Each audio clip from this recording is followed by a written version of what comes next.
Oke, kita akan mulai. Kita punya pelajaran yang berjudul The Daily Taken Away. Kita mulai di Daniel 12 ayat 11 dikatakan, sejak waktu the daily, dan di sini ada kata sacrifice, sejak waktu di mana the daily disingkirkan dan diset up, abomination that maketh desolate. Okay.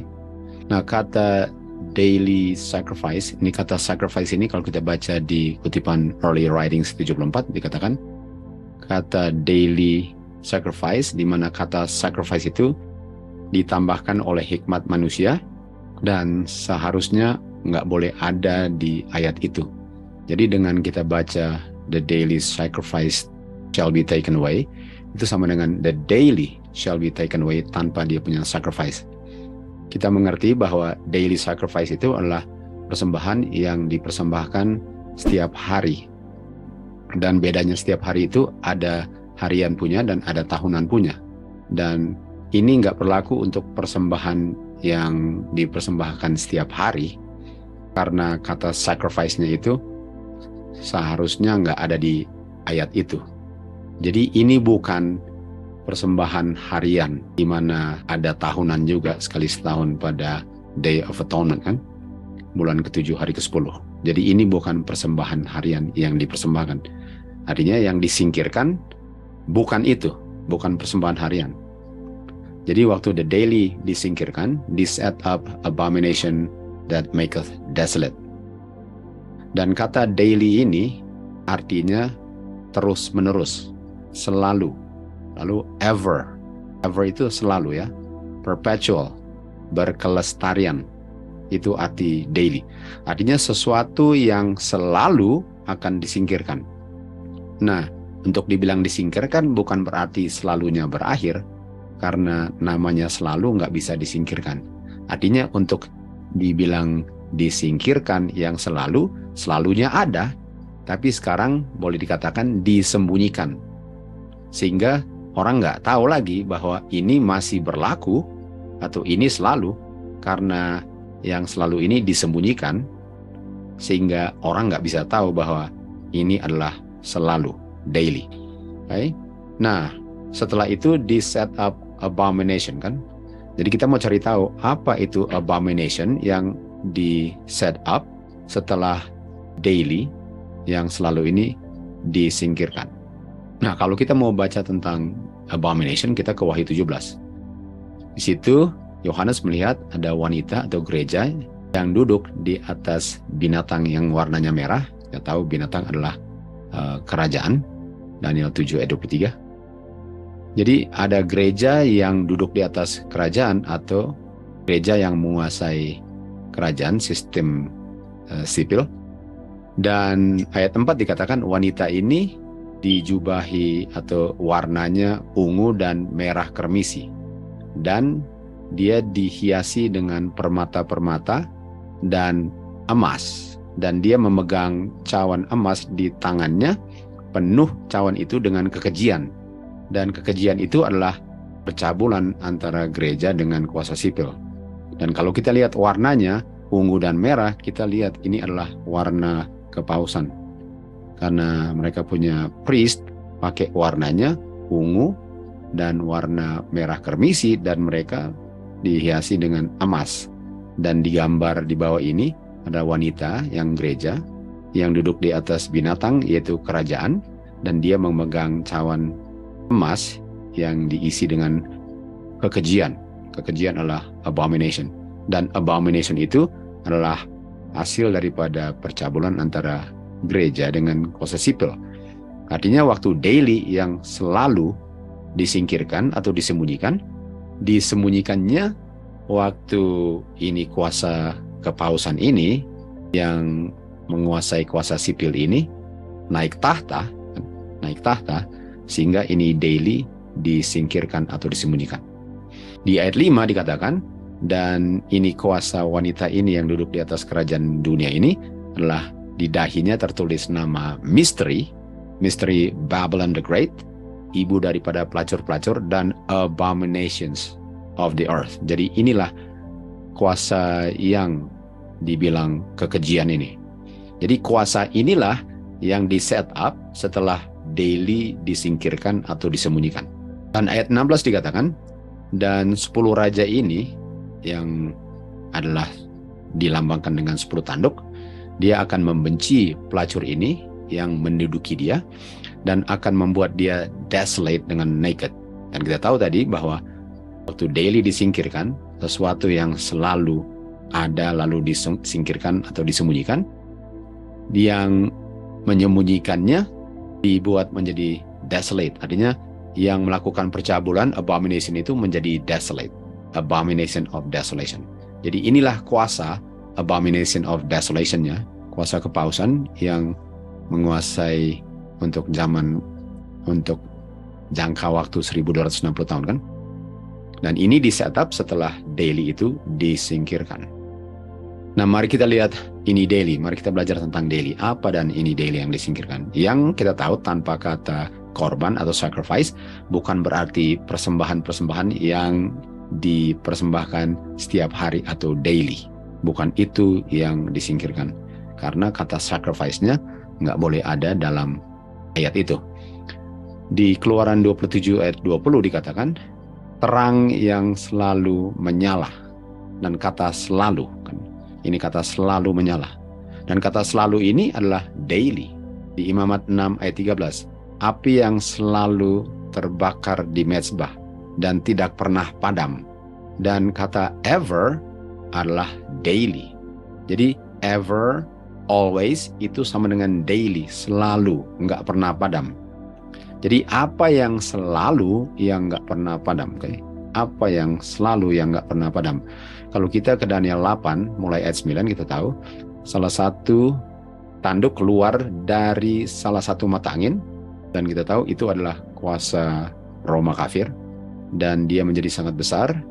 Lalu tanduk itu kita tahu akhirnya menjadi 10 tanduk.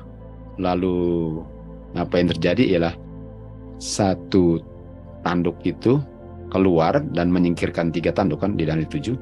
Dan satu tanduk itu yang keluar adalah tanduk yang tadi kita baca adalah abomination of desolation, tanduk kepausan. Dan tanduk itu menjadi wax great. Great ini adalah gadal, sombong ya. Jadi sombong, artinya dia menyombongkan dirinya, dia meninggikan dirinya, ini tanduk ini. Dan terhadap host of heaven. Dan tanduk ini mencampakkan kebenaran-kebenaran surga ke tanah atau ke bumi. Artinya dia injak-injak kebenaran Tuhan dengan dia meninggikan dirinya. Di ayat 11 dikatakan, dia meninggikan dirinya terhadap the prince of the host, terhadap Kristus. Artinya dia meninggikan dirinya. Kita tahu setanlah yang ingin untuk meninggikan dirinya untuk menyaingi Kristus kan. Kontroversi di surga itu mulai dengan setan cemburu dengan Kristus. Dan kuasa ini, kuasa di dunia ini adalah kuasa yang meninggikan dirinya melawan Kristus. Dan oleh dia yang menguasai, oleh dia yang meninggikan dirinya, oleh dia atau dialah yang menyingkirkan daily ini. Dialah kuasa yang warna ungu dengan kermisi ini dan warna emas dan precious stone ini, dialah yang menyingkirkan daily. Dialah yang menyembunyikan sesuatu yang always dengan ever tadi. Dan tempat daripada sanctuary-nya, tempat daripada sanctuary ini di cast down. Artinya ada sesuatu dari sanctuary yang di cast down, yang diinjak-injak. Artinya waktu dia singkirkan sesuatu yang selalu ada, yang always, sanctuary-nya pun di cast down. Sanctuary-nya diinjak-injak, Ka'bahnya diinjak-injak. Nah, kita tahu Ka'bah adalah gambaran daripada rencana keselamatan. Artinya dengan daily disingkirkan, orang punya pengertian tentang rencana keselamatan yang diilustrasikan oleh Ka'bah yang dibangun di bumi ini oleh Musa, di cast down, sehingga orang tidak bisa mengerti dengan benar akan rencana keselamatan itu yang digambarkan atau diilustrasikan dalam upacara-upacara sanctuary. Okay? Dan di ayat 12 dikatakan, dan tentara diberikan kepada dia. Tentara diberikan kepada dia, kita tahu dia menerima kuasa sipil yang diberikan oleh Clovis tahun 496. Inilah tentaranya mulainya. Clovis diberikan kepada dia untuk menyerang ini daily ini dengan cara transgression, dengan cara berdosa. Kita tahu cara berdosanya ialah apa? Transgression, abomination. Artinya kuasa sipil bersekutu dengan dia lalu menyingkirkan sesuatu yang selalu ada dengan cara percabulan itu. Dan kebenaran itu dibuang ke bumi. Dan dia berhasil untuk kita tahu 1260 tahun, 42 bulan atau 3,5 masa. Ayat 13. Dan di ayat 13 dikatakan, ada yang berkata, berapa lama ini vision ini mengenai daily dan transgression of desolation atau abomination of desolation untuk menginjak-injak sanctuary yang tadi dibuang itu dan umat Tuhan itu diinjak-injak. Artinya berapa lama ini sanctuary ini kotor? Berapa lama pengertian sanctuary dengan daily ini yang disingkirkan atau disembunyikan oleh abomination of desolation ini? Berapa lama pengertian sanctuary ini baru bisa dimengerti dengan sempurna lagi? Karena sudah disembunyikan. Berapa lama pengertian daily ini bisa muncul kembali sehingga orang bisa mengerti ini daily yang selama ini disingkirkan oleh abomination of desolation, dan pengertian sanctuary pun dibersihkan, dimengerti karena itu adalah rencana keselamatan. Berapa lama? Kalau kita ke Daniel 12 ayat 12 dikatakan, berkatilah dia yang menunggu dan mencapai sampai 1335 hari. Artinya kalau dibilang berapa lama, jadi kita lihat di Daniel 12 ayat 11 dibilang sejak daily disingkirkan dan abomination of desolation set up ada 1290 hari. Yang kita tahu dia mulainya tahun 508, berakhirnya tahun 1798. Dan dari 508 ini kalau kita tarik garis untuk 1335 tahun, itu berakhirnya tahun 1843. Artinya kalau orang itu tunggu sejak daily disingkirkan dan di set up transgression desolation, kalau dia tunggu sampai ujung itu setelah 1843, kita tahu pengertian daily akan dikembalikan lagi dan pengertian sanctuary akan dimengerti, karena itu penting sekali untuk umat Tuhan diselamatkan sebelum kedatangan Tuhan Yesus kedua kali. Itu ayat 13 pertanyaannya. Dan ayat 14 dikatakan, setelah 2300 petang dan pagi, sanctuary dibersihkan.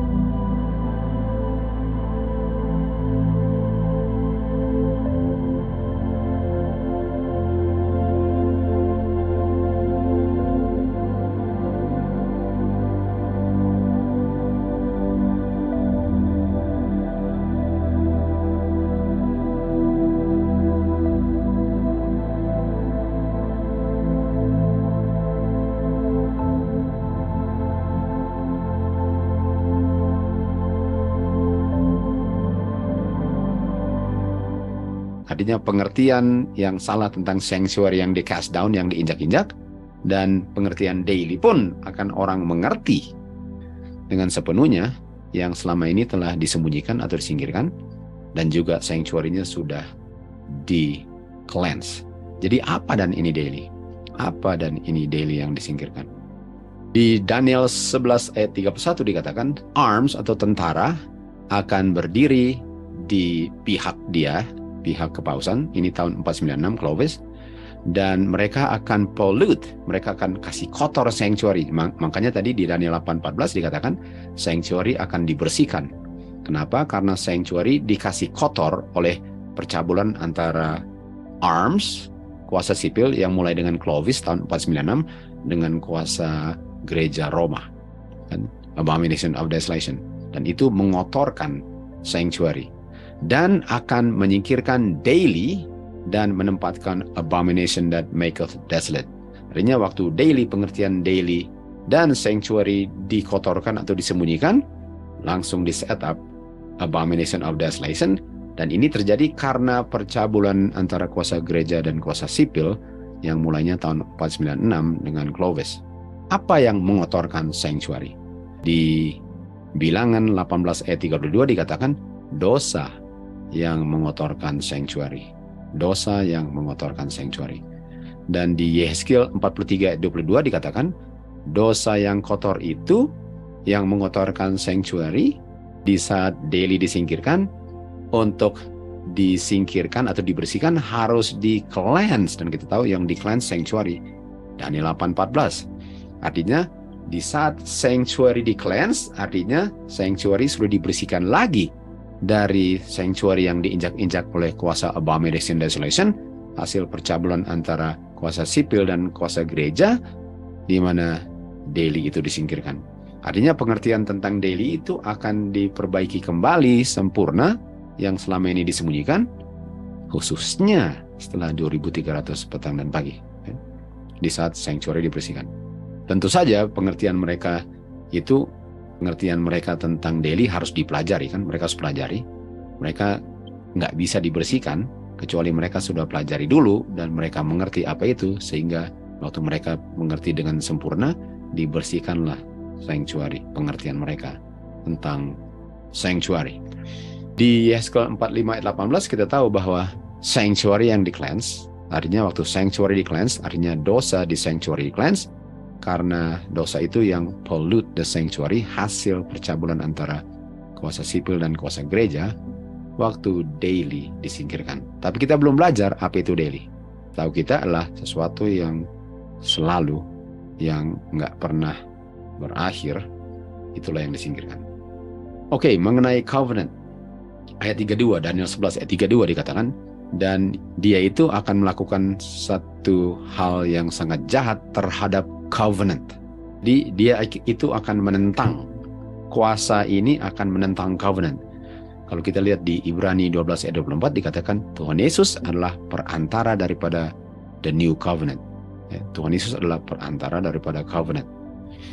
1 Timotius 2 ayat 5 dikatakan ada satu God, ada satu perantara antara God dengan man, dan perantara itu adalah the man Christ Jesus. Tuhan Yesus adalah mediator daripada covenant. Artinya kalau dia akan do wickedly against the covenant, dia akan menyerang pekerjaan Tuhan Yesus sebagai perantara. Yohanes 14 ayat 6 dikatakan, akulah jalan, akulah mediatornya. Nggak ada yang ke Bapa kecuali melalui aku. Artinya untuk menyerang covenant, kuasa kepausan, menyerang mediator itu sebagai satu-satunya perantara antara orang berdosa dengan Bapa, sehingga kalau Tuhan Yesus sebagai mediator disingkirkan, lalu diganti dengan kuasa yang menyingkirkannya, sekarang orang bisa ke Bapa melalui kuasa kepausan. Ibrani 5 ayat 1 dikatakan, setiap imam besar diambil dari antara manusia. Setiap imam besar diambil dari antara manusia, sehingga dia bisa peduli, dia bisa mengerti persoalan manusia karena dia adalah bagian daripada manusia. Jadi seorang perantara itu harus mengerti orang yang dia sedang advocate. Nggak bisa saya membela seseorang kalau saya nggak mengerti kondisinya atau situasinya atau persoalannya. Artinya seorang imam besar itu adalah imam besar yang mengerti persoalan yang dia sedang advocate, atau dia sedang tolong untuk membereskan persoalannya.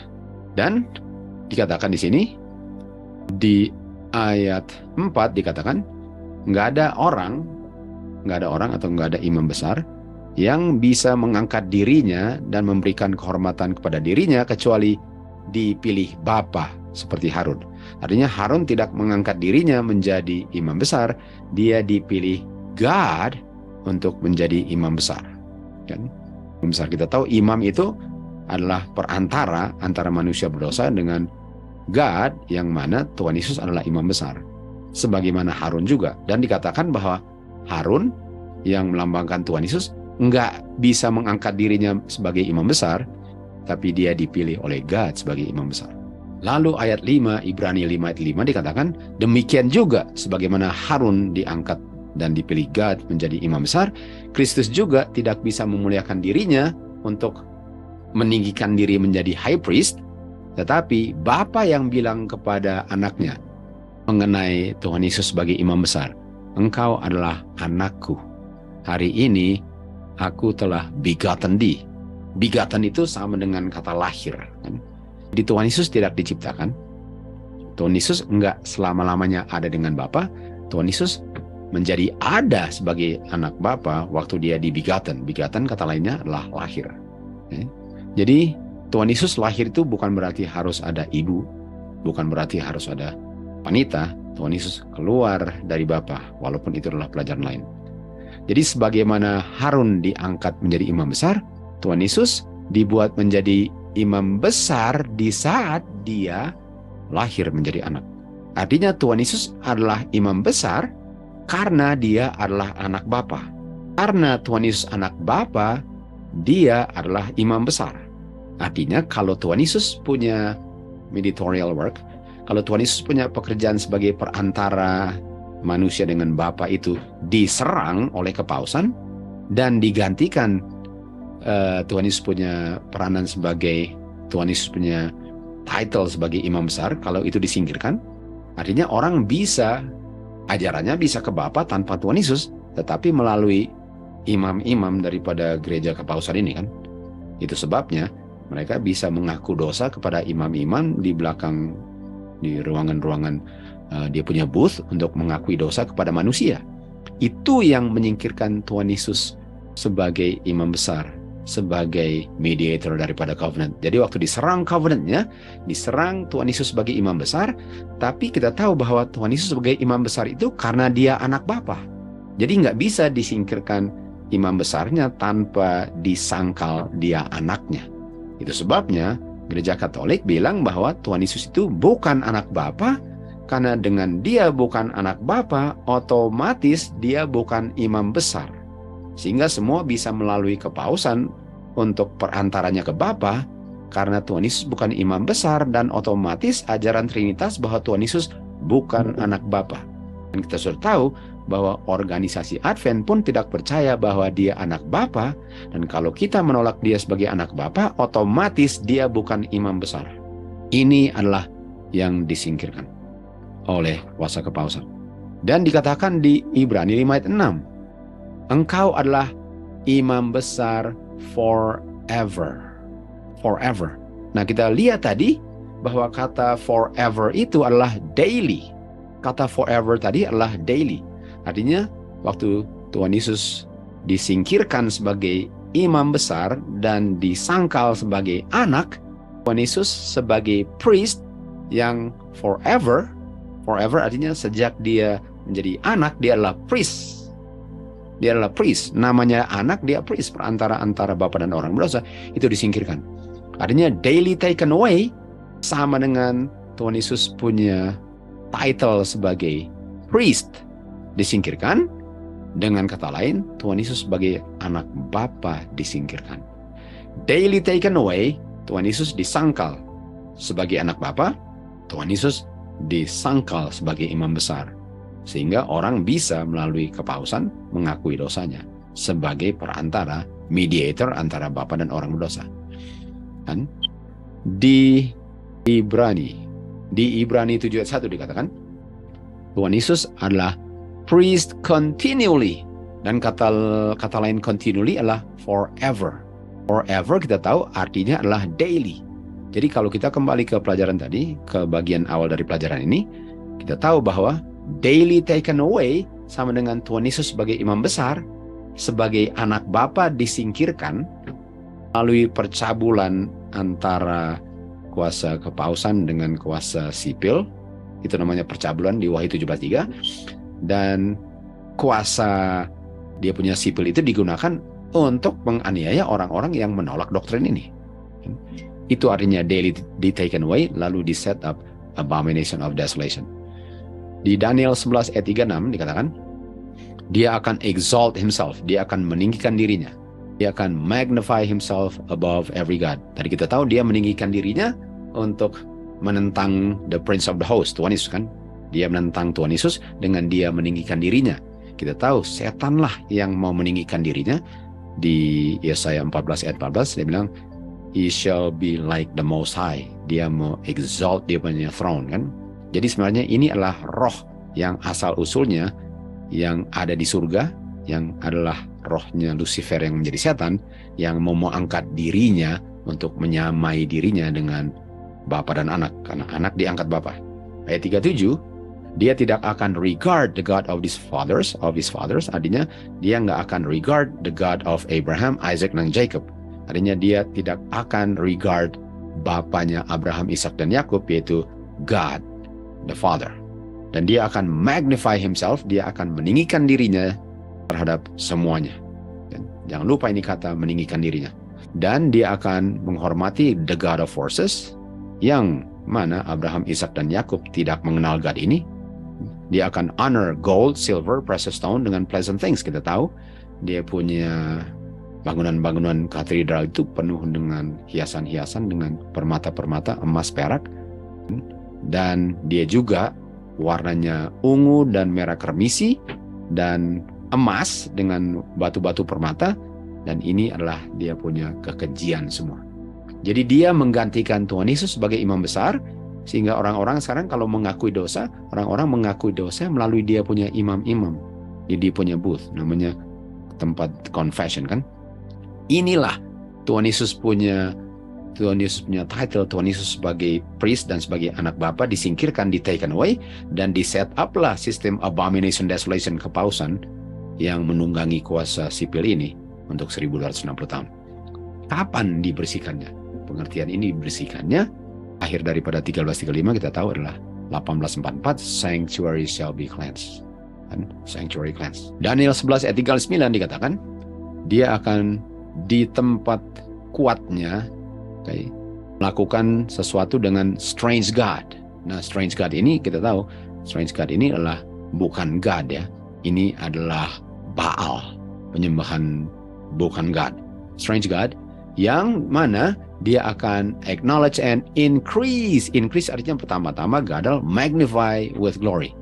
Dan kalau kita lihat tahun 538 mulainya 1260, Justinian dia membuat undang-undang di mana, atau dia menjalankan undang-undangnya di mana dia bilang concerning the most exalted Trinity. Jadi tahun 538 dia membuat undang-undang yang dipaksakan kepada semua yang dibawa kekuasaan Roma kepausan untuk sembah Trinitas. Itu exaltednya. Artinya waktu dia increase, exalt, magnify, itu adalah ajaran Trinitas. Itu Trinitas Justinian Code. Artinya dia singkirkan Tuhan Yesus sebagai imam besar. Lalu berikutnya dia rubah bahwa Tuhan Yesus bukan anak Bapa. Tuhan Yesus itu sama dengan God, nggak ada awalnya, dan dia bukan anak Bapa. Dan kalau Tuhan Yesus adalah bukan anak God, artinya dia bukan priest juga. Lalu dia gantikan itu menjadi apa? Trinitas, ini 3. Dan kita tahu bahwa organisasi Advent menyangkal Tuhan Yesus sebagai anak Bapa dan doktrinnya Trinitas, artinya otomatis mereka tolak Tuhan Yesus sebagai imam besar. Di 533 AD, Justinian membuat satu undang-undang.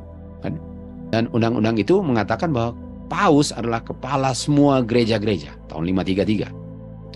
Tahun 538, dia sanggup untuk menyingkirkan dia punya rintangan yang berdiri di antara mereka dengan kuasa mereka.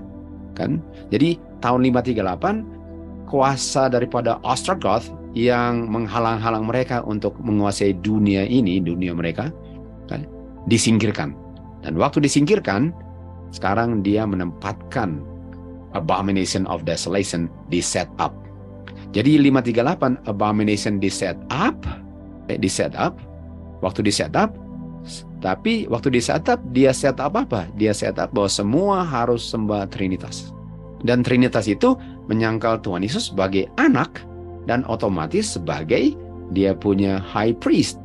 Jadi waktu disingkirkannya daily, harus Tuhan Yesus disingkirkan sebagai anak, Tuhan Yesus disingkirkan sebagai imam besar, lalu diangkatlah Trinitas, lalu disingkirkanlah melalui kuasa sipil, kuasa Heruli, Vandal dengan Goth. Dan Goth itu 538 dia membuat undang-undang, kalau kamu tidak sembah Trinitas, kamu akan disingkirkan sebagaimana Heruli, Vandal dengan Goth disingkirkan, dicabut sampai akar-akarnya sesuai dengan Daniel 7. Kan?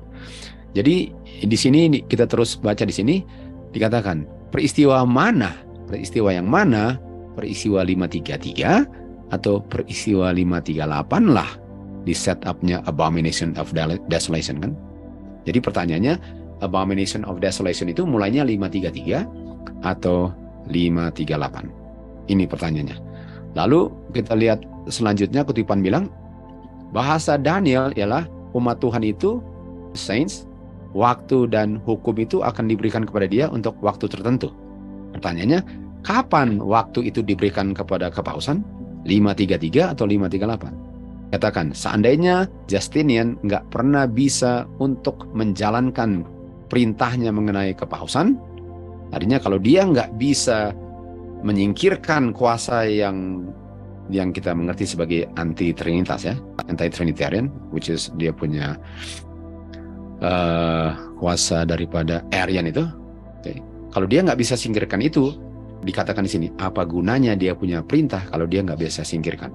Dan 533 dia sudah bikin perintah, tapi dia belum bisa singkirkan kuasa Goth.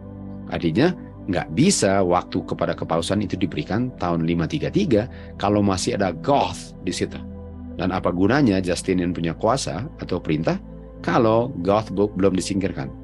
Dan kita tahu Goth disingkirkan tahun 538. Dan karena tahun 538 disingkirkan, barulah Paus naik tahta karena kuasa terakhir yang menghalang-halang dia sudah disingkirkan. Sehingga waktu 538 disingkirkan Goth, mulailah peristiwa penganiayaan umat Tuhan, dan itulah awal daripada 1263,5 tahun dan 42 bulan yang kita mengerti sebagai the abomination that maketh desolate. Artinya harus disingkirkan Tuhan sebagai imam besar, tapi itu harus dengan kuasa sipil tahun 496, lalu 508 lah disingkirkan waktu Clovis taklukkan kuasa sampai di Spanyol itu kan. Dan dari situlah mulai daripada 1290-nya, dimulai 30 tahun itu disingkirkanlah satu persatu yang kuasa Arian itu yang menentang kuasa Trinitas, anti-Trinitarian. Dan waktu disingkirkan itu sama dengan singkirkan Tuhan sebagai imam besar, menyangkal Tuhan sebagai anak Bapa, dan 538 doktrin Trinitas dipaksakan kepada semua di bawah kekuasaan kepausan. Daily taken away sama dengan Tuhan Yesus disingkirkan sebagai anak Bapa dan sebagai imam besar. Abomination of Desolation setup, Trinitas didirikan 538. Itu dia punya urutan dan sejarah terulang kembali. Nah, mari kita lihat dia punya keimamatan yang palsu ini. Keluaran 28 ayat 4 dikatakan, jubahnya yang kamu akan buat itu akan dikenakan oleh orang-orang yang akan minister di office daripada imam besar. Dan jubah fine linennya terdiri dari warna emas, warna biru, warna ungu, dan warna kermisi. Jadi ada 4 warna daripada imamnya Tuhan yang bekerja di sanctuary, ada 4 warna. Di Wahid 17 ayat 1 kita lihat pelacur besar ini. Okay. Pelacur adalah wanita yang bercabul dengan kuasa kesipilan, yaitu kepausan. Dia bercabul dengan kuasa sipil mulainya dengan 496 Clovis dan seterusnya, dia melakukan percabulan. Dan kuasa ini dia menduduki atau menunggangi kuasa sipil itu yang warna merah, kuasa sipil, kita tahu Red Dragon di Wahyu 12. Dan wanita ini people power, warnanya ungu, kermisi, dan emas. Nah, kita tahu tadi keimamatannya umat Israel yang ditetapkan Tuhan adalah emas, ungu, dan kermisi, dan biru. Sementara kepausan itu ada semua warna kecuali warna biru. Dan inilah Babylon. Dan apa artinya biru? Di Bilangan 15:38 kita tahu ada warna birunya. Dan kepausan itu, priest daripada kepausan nggak ada warna birunya. Kalau kita lihat di Bilangan 15:39 dikatakan, ingat, okay, warna biru ini untuk ingat hukum-hukum Tuhan. Ingat hukum-hukum Tuhan. Karena kalau kamu lupa hukum Tuhan, kamu akan melacurkan dirimu. Artinya untuk melacurkan dirinya adalah tidak ada warna biru. Sementara kita lihat kepausan adalah warna emas, ungu dan merah tanpa warna biru. Artinya inilah kuasa yang melacurkan dirinya, yang menggantikan hukum Tuhan, yang menyingkirkan Tuhan Yesus sebagai imam besar, dan menyangkal Tuhan Yesus sebagai anak Bapa, dan mendirikan Trinitas sebagai mereka punya gods, strange God. Di Bilangan 15:40 dikatakan, agar kamu bisa ingat, warna biru ya, semua perintah-perintahku dan menjadi kudus bagiku. Kita tahu Vatikan adalah keimamatan yang palsu di bumi. Umat Tuhan dibinasakan karena tidak berpengetahuan. Kan? Kenapa? Karena engkau telah menolak pengetahuan, aku pun akan menolak engkau. Dan karena kamu menolak aku, dia bilang apa? Engkau tidak akan menjadi imam bagiku. Kenapa? Karena engkau telah melupakan ya. Lupa artinya engkau melupakan hukum Tuhan. Kan? Nggak ada warna biru. Aku pun akan melupakan anak-anakmu. Lalu bilang apa? Ingat hari Sabat. Jangan lupa hari Sabat. Artinya kita tahu mereka menyangkal Tuhan sebagai imam besar, menyangkal Tuhan sebagai anak Bapa, menyembah Trinitas, dan menyembah hari Minggu. Lupa semua. Hari Minggu lupa. Jadi untuk organisasi sekarang, anak Bapa ditiadakan, otomatis walaupun mereka mengaku, tapi otomatis Tuhan Yesus bukan imam besar lagi kalau dia bukan anak Bapa, dan otomatis hari Sabat akan ditolak juga karena ini adalah ingat. Sementara mereka sudah lupa semuanya. Ingat hukum Musa, lupa. Ingat hari Sabat, lupa. Ingat Tuhan Yesus imam besar, lupa. Ingat Tuhan Yesus anak Bapa, lupa. Daily taken away. Daily taken away. Semuanya di taken away. Dan di sini katakan, ingat hukum Musa dengan statutes judgment, lupa. Artinya saya mau ulang lagi.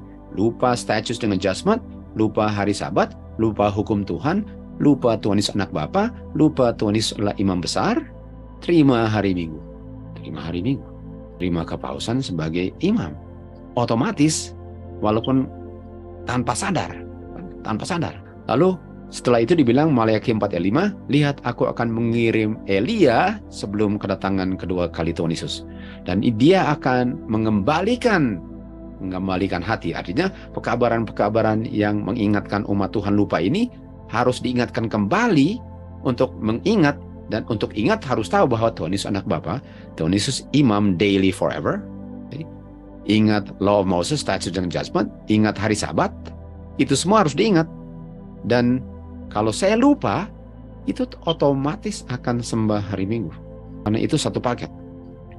Di 1 Raja-Raja 18 ayat 17 dikatakan, waktu Elia datang bertemu dengan Ahab, Ahab bilang, apakah kamu yang mengacau Israel? Ahab kan kita tahu Ahab dengan Jezebel. Jezebel melambangkan kepausan. Ahab adalah kuasa sipilnya. Apakah kamu yang mengacau Israel? Lalu apa Elia bilang? Enggak, saya tidak mengacau Israel. Kamu yang mengacau Israel karena kamu telah lupa warna biru. Lupa warna biru apa? Tuhan Yesus bukan anak Bapa. Tuhan Yesus bukan imam besar. Statutes dan judgment sudah dipakukan kayu salib. Otomatis hari Sabat pasti akan diinjak-injak. Daily taken away. Dan di saat umat Tuhan lupa daily, singkirkan daily, mereka akan embrace abomination of desolation dalam bentuk image of beast. My people are destroyed for lack of knowledge. Karena mereka telah lupa warna biru, menyangkal Tuhan sebagai anak Bapa, menyangkal Tuhan sebagai imam besar, karena pengertian daily-nya pun sudah salah. Akan tolak statutes dengan judgment, tolak law of Moses, otomatis akan terima hari Minggu. Ingat hukum Musa, ingat hari Sabat, daily yang di taken away harus dikembalikan. Barulah kita bisa memuliakan Bapa.